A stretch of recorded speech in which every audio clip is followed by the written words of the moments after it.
오늘 아침 우리에게 주시는 하나님의 말씀을 봉독하겠습니다.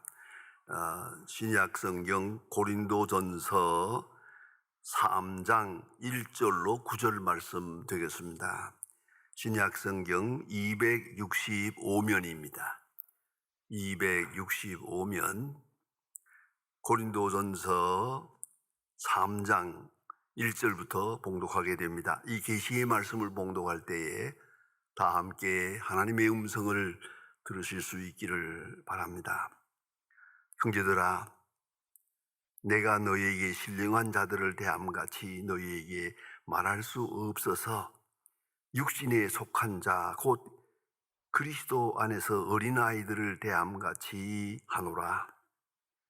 내가 너희를 저주로 먹이 밥으로 아니하노니 이는 너희가 감당치 못하였음이거니와 지금도 못하리라. 너희는 아직도 육신에 속한 자로다.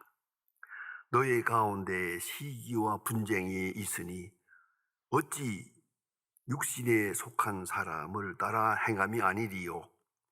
어떤 이는 말하되 나는 바울에게라 하고 다른 이는 나는 아볼로에게라 하니 너희가 육의 사람이 아니리요. 그런즉 아볼로는 무엇이며 바울은 무엇이냐? 그들은 주께서 각각 주신 대로 너희에게 하여금 믿게 한 사역자들이니라. 나는 심었고 아볼로는 물을 주었으되 오직 하나님께서 자라나게 하셨나니 그런즉 심는 이나 물 주는 이는 그것도 아무것도 아니로되 오직 자라나게 하시는 이는 하나님 뿐이시니라. 심는 이와 물 주는 이가 한 가지 일이나 각각 자기의 일한 대로 자기의 상을 받으리라. 우리는 하나님의 동역자들이요 너희는 하나님의 밭이요 하나님의 집이니라. 아멘. 필립 맥그로우 박사님이 쓴 Real Life라고 하는 책은 아주 여러 나라 말로 번역된 아주 유명한 저서입니다. 현대인의 생활을 번아웃, 탈진 상태로 그렇게 규정하고 있습니다. 우리 모두가 다 피곤해야 합니다. 지쳤습니다. 왜 그래야 됐을까? 그걸 생각하는 겁니다. 소위 사회적 스트레스가 우선입니다. 다시 말하면 다른 사람들이 나를 어떻게 볼까? 거기에 너무 신경을 쓰는 겁니다. 옛날 사람들은 자기 자신에게 충실하고 또는 신앙의 사람들은 하나님 앞에서 내가 어떤 모습으로 살아가나 거기다 초점을 맞추었습니다. 하나님 앞에 정직하고 하나님 앞에 신실하게. 그래서 마틴 루터는 신앙이란 뭐냐? Honest God, 하나님 앞에 정직한 것이다. 항상 하나님을 바라보고 하나님 앞에 정직하게. 그것이 기본적인 의식이었습니다만은 어쩌다 보니까 우리가 많은 사람과 함께 살면서 사람들에 대해서 너무 신경을 써요. 사람들에 대해서 많은 사람들을 봐서 요새 가만히 보니까 재미있는 게 하나 있어요. 전부 다 마스크를 쓰고 있으니까요. 내가 보니까 다 예쁘더라고요. 근데 마스크를 벗으니까 아니에요. 그게 아니더라니까. 근데 그 사람들에게 아주 그 신경을 써요. 그래서 마스크도 여러 모양이더만요. 그 사람에게 잘 보이려고 또 좋은 얘기를 들으려고 쉽게 말하면 그저 선망의 대상이 되고 싶은 거죠. 이런 것이 내 가치관을 무너뜨리고 있는 거예요. 내 존재는 어디 갔습니까? 도대체 누구를 위해 사는 겁니까? 누구를 위해 종을 울리는 겁니까? 내 자신의 존재의식에 충실하지 못하고 본래적인 자기의 존재 가치를 그만 잊어버리고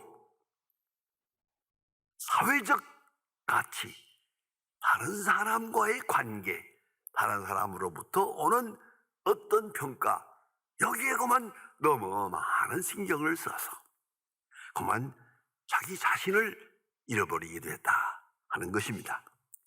또 한 가지가 에펙트 스트레스입니다. 이것은 뭐냐면 성과주의입니다. 사실은 일이라는 것은 목적이 중요하고 방법이 중요하고 동기가 중요합니다. 그러나 이런 것들은 다 무관하고 성과주의입니다. 결과가 어떻게 됐냐, 얼마나 벌었냐, 얼마나 업적을 세웠냐, 이 성과주의가 한 사람을 높이 피곤하게 만들었습니다. 여러 면으로 보아서, 심지어는 공부도 공부 자체에 있는 게 아니고 연구하는 사람의 그 진실에 있는 게 아니라 이걸 해서 얼마나 돈을 벌까, 이 결과가 어떻게 되는 건가, 너무 이 에펙트에 대해서, 성과에 대해서 신경을 쓰다 보니까 목적을 잃어버렸어요. 도대체 누구를 위해 종을 울리는 겁니까? 뿐만 아니라 방법도 잃어버렸어요. 수단과 방법을 가리지 않아요. 결국은 그 잘못된 생활 속에 함몰되고 마는 것을 보게 됩니다. 이래서 우리는 번아웃 되게 된 것이다. 또 한 가지는 비관주의입니다. 어떤 눈으로 평가하느냐는 것입니다. 뷰 포인트가 중요합니다. 평가의 기준이 중요합니다. 여러분들, 얼마나 가졌다는 것입니까? 얼마나 얻었다는 것입니까? 내 명예가 무엇이고 내 재산이 무엇이고 이게 다 아무것도 아니라는 걸 왜 진작부터 몰랐어요? 그리고 이제 와서 인생 무상, 잘못된 거지요. 평가 기준이 잘못된 거예요. 이걸 생각해야 됩니다.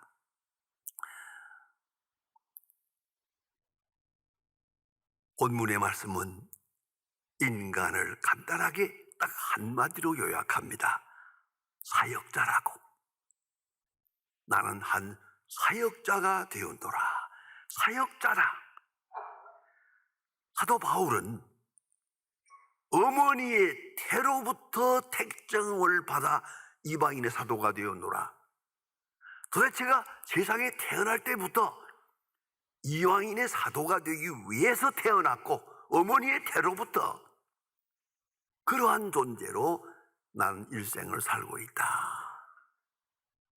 내가 태어나기 전부터 내가 태어나야 할 목적은 정해진 거예요. 이걸 잊지 말아야 합니다. 어머니의 태로부터 택정함을 받아 이방인의 사도가 되었노라. 깊은 의미가 있습니다. 그가 길리기아 다소에서 태어납니다. 그는 디아스포라로 태어납니다. 이방에서 태어납니다. 이방에 사는 디아스포라로 유대 교민으로 성장합니다. 그 때문에 바이랭귀지 바이컬처입니다. 두 가지 언어를 다 합니다. 헬라 말도 하고 히브리 말도 하고 헬라 철학에 능하고 동시에 히브리 종교에도 정통성이 있습니다. 이렇게 태어났습니다. 그 태어난 운명 자체가 선교사입니다.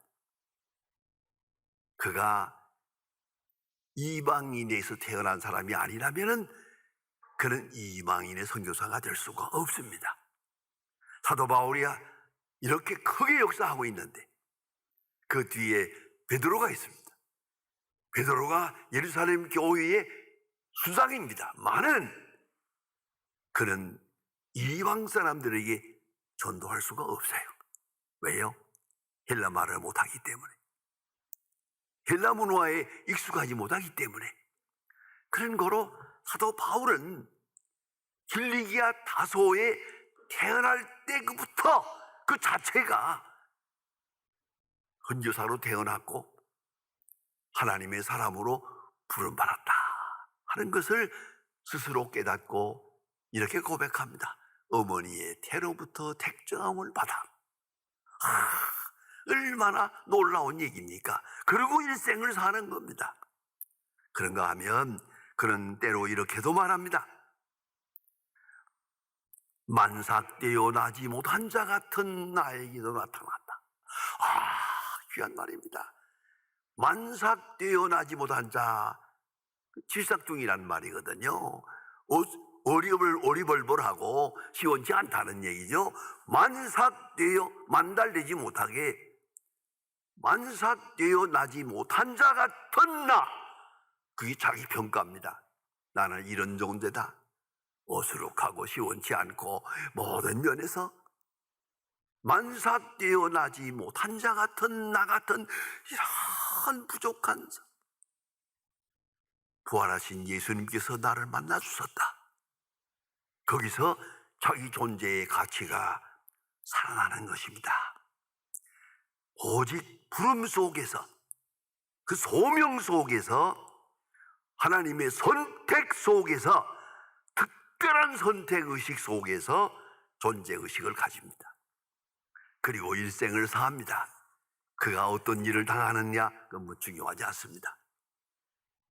본래부터 본질적으로 사명 속에 존재하는 자기 자신을 의식하고 있습니다. 실은 베드로 같은 사람도 갈릴리 어부가 아닙니까? 마태 같은 사람은 더구나 세관에 앉아서 세금 받던 세리가 아닙니까? 이런 시원치 않은 사람들을 예수님께서 부르십니다.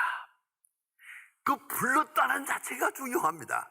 부름 받았다는 자체가 중요합니다. 그 전의 나는 중요하지 않습니다. calling, giving, sending. 부르시고, 주시고, 보내시고, 그리고 함께 하시고. 아주 중요한 겁니다. 부름 받았다. 그 속에 내 존재의식이 있습니다. 그런가 하면 giving, 불러서니 부른 바를 감당할 수 있을 만한 능력을 주십니다. 하나님께서 가라 할 때 그냥 보내는 거 아닙니다. 모세 보고 가라 할 때 그 모세에게 필요한 능력도 함께 주신 것입니다. 내 지팡이와 내가 함께 할 테니 지팡이 하나 들고 가라. 그리고 내 말만 들으라. 이게 주님의 말씀입니다.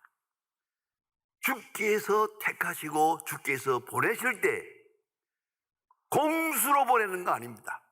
빈손으로 보내는 거 아니에요. 이제는 부름에 응답하기만 하면 이에 따라 모든 능력이 주어집니다.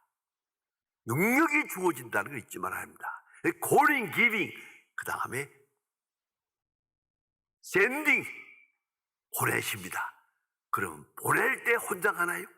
내가 너와 함께 하느니라. 내가 너희와 함께 하느니라. 가라, 함께 하느니라. 이게 얼마나 놀라운 말씀입니까? 이게 주님의 역사가 그 속에 있는 거예요. 이 속에서 내가 누구냐를 알아야 합니다. 부름 받았지요? 능력을 받았지요? 보냄을 받았지요? 주님이 나와 함께 하지요? 이게 사역자입니다. 그 속에서 내가 어떤 존재라는 것을 깨닫게 됩니다. 사역자. 근데 오늘 본문에는 사도 바울이 사역자를 설명하는데 아주 신비로운 비유를 들어서 우리에게 말해주고 있습니다. 너무 좀 고마워요. 저는 이 성경을 읽을 때마다 어떻게 이런 말씀을 주실까 고맙게 생각해요. 왜요? 농부의식을 말했거든요. 농부의식이에요. 농사하는 사람을 보세요. 농사하는 사람에게 중요한 것은 밭입니다. 밭입니까? 일기죠. 비가 와야지요. 바람이 불어야지요. 우선 풍조해야 농사되는 거 아닙니까? 그러나 밭도 중요하고 다 중요하지만 제일 중요한 게 뭡니까? 종자예요. 종자가 좋아야 돼요. 요새는 더구나 이 종자에 대한 연구가 많아서 여러 가지로 인간들이 재주가 많아서 좋은 과일을 많이 만듭니다만은 종자가 좋아야 됩니다. 그 종자, 그 생명력, 그 하나님의 것입니다. 그건 하나님의 것입니다. 그런가 하면 이제 사역자가 필요합니다. 그 종자를 땅에다가 씨를 뿌리는 거 우리가 해야 됩니다. 물을 주는 거 우리가 해야 됩니다. 가꾸는 거 우리가 해야 됩니다. 마지막에 거두는 거, 그것도 우리가 해야 됩니다. 네, 종자라는 그 귀한 생명력, 그 복음의 씨앗을 나가 뿌려야 됩니다. 가꾸어야 됩니다. 그 다음에 거두어야 됩니다. 그런데 이걸 알아야 됩니다.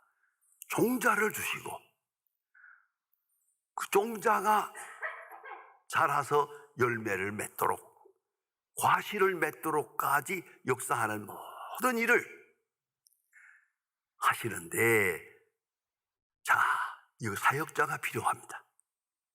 여기 종자가 있어요. 씨를 뿌리는 수고, 가꾸는 수고, 물 주는 수고, 마지막에 거두는 수고, 여러 사람이 해야 됩니다. 이걸 한 사람이 하는 게 아니더라고요.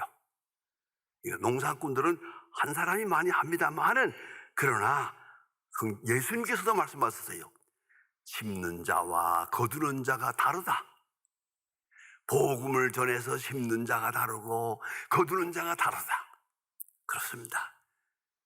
제가 아는 어느 목사님 한 분, 원로 목사님 계시는데 그분은 늘 자랑을 해요. 내가 100교회를 세웠다. 100교회를 세웠다. 늘 그렇게 자랑을 해요. 그리고 요새 말한 대로 위임 목사라는 게 있잖아요.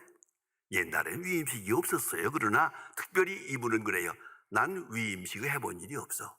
한 교회에 3년 이상 있은 일이 없거든. 왜요? 교회를 세우기 위해서. 새 교회를 세우기 위해서.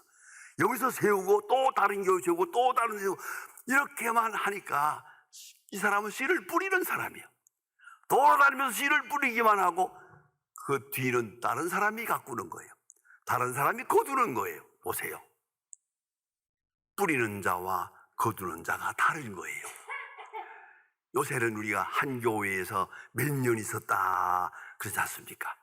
뭐 20년도 있고 30년도 있었다 이렇게 자랑하기도 하고 또 권위가 되기도 합니다만은 옛날 목회하는 분들은 한 교회에 3년 이상이신 일이 없어요.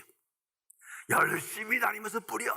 다 뿌리고 다른 사람이 거두는 거예요. 이걸 잊지 말아야 합니다. 그래서 마이 파트가 무엇인지를 알아야 돼요. 심는 자, 거두는 자. 그래서 우리가 전도라는 것이 있고 교육이라는 게 있고 양육이 있어요. 전도해서 복음을 받아들이도록 역사하는 것 중요한 일이에요. 그런가 하면 그걸 양육해야죠. 키워야죠. 마지막에는 거두어야죠. 거두는 게 뭐예요? 장례식이에요.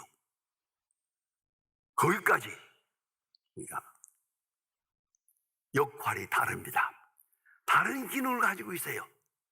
어떤 사람은 씨를 뿌려요.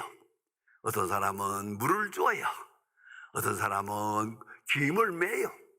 어떤 사람은 가꾸어요. 정성껏 가꾸어요. 그런가 하면 어떤 사람은 추수해요. 추수하는 사람이 최고로 행복하겠지만은 추수자는 잊어서는 안 돼요. 제 뿌리는 자가 있다는 건 잊어서는 안 돼요. 그동안에 가꾸어서 수고했다는 것을 잊어서는 안 되죠. 모든 사람이 각각 자기 기능을 위해서 일하는데 여기에 중요한 게 있습니다. 각각 주신 은사가 다릅니다. 우리 모두에게 은사가 있습니다. 모두에게 잊지 말아야 합니다. 제가 소망교회에 있을 때 가끔 친교실을 가볼 때가 있어요. 우리 권사님 중에 보니까 헌신적으로 그 부엌에서 일하는 거 어느 때가 봐도 참 정성껏 일하는 걸 보아요. 그래서 제가 만날 때마다 아니 권사님 그 집에서도 일하는 게 많을 텐데 부엌에서 그렇게 일을 많이 하셔서 참 미안하고 죄송하고 고맙습니다 하면 대답이 뭔가 아세요? 나는 이거밖에 못하니까요. 나는 이거 나는 설거지 잘하는, 나는 부엌일하는 거, 이걸로 교회를 섬깁니다. 내가 누구를 가르칠 수도 없고 내가 누구를 신방할 수 있는 것도 못합니다. 나는 부엌에서 일하는 거 하나 가지고 여러분 각각 맡은 바 능력, 그걸 소중히 여기고 충실하게 여기고 영광되게 이걸 잊지 말아야 합니다.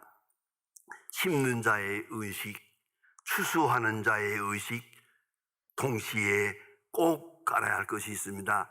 His part, our part, their part. His part, 하나님이 하실 일이 있습니다. Our part, 내가 할 일이 있습니다. 이거 분명히 해야 합니다. 그런가 하면 their part, 저 사람이 할 일이 있습니다. 그 협력을 구해야 합니다. 서로 도와야 합니다. 이렇게 기능적으로 생각하면서 그런 사역자가 되어야 됩니다. 나는 사역자다. 그런 거로 하나님께 감사할 것입니다. 열심히 일해야 할 것입니다. 함께 일해야 할 것입니다. 협력해야 할 것입니다.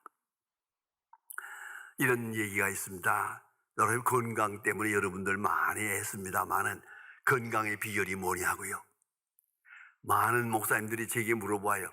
목사님 90이 될 때까지 설교하시는데 그 건강 비결이 뭡니까? 물어봐요. 내가 어떻게 대답합니까? 그거를. 하지만은 대답이 있습니다. 딱 한마디. 모든 일을 감사한 마음으로 하라고. 즐거운 마음으로 하라고. 먹을 때도 감사하고 잘 때도 감사하고 길을 걸 때도 감사하고 차를 타도 감사하고 기쁜 마음으로 모든 일을 기쁜 마음으로 하라. 그게 건강의 비결이에요. 여러분 건강을 위해서 약 먹고 뭐 보약 먹고 뭘 하려고 애쓰지만 만사는 즐겁게 해야 되는 거예요. 즐거움. 그래서 책은 이렇게 말합니다. 행복감을 가지고 하라. 웃으면서 하라. 그러면 능력이 85%가 올라간답니다. 기쁜 마음으로 하면은 능력이 85% 증가됩니다. 그런데 여기에 그 다음 말이 있습니다.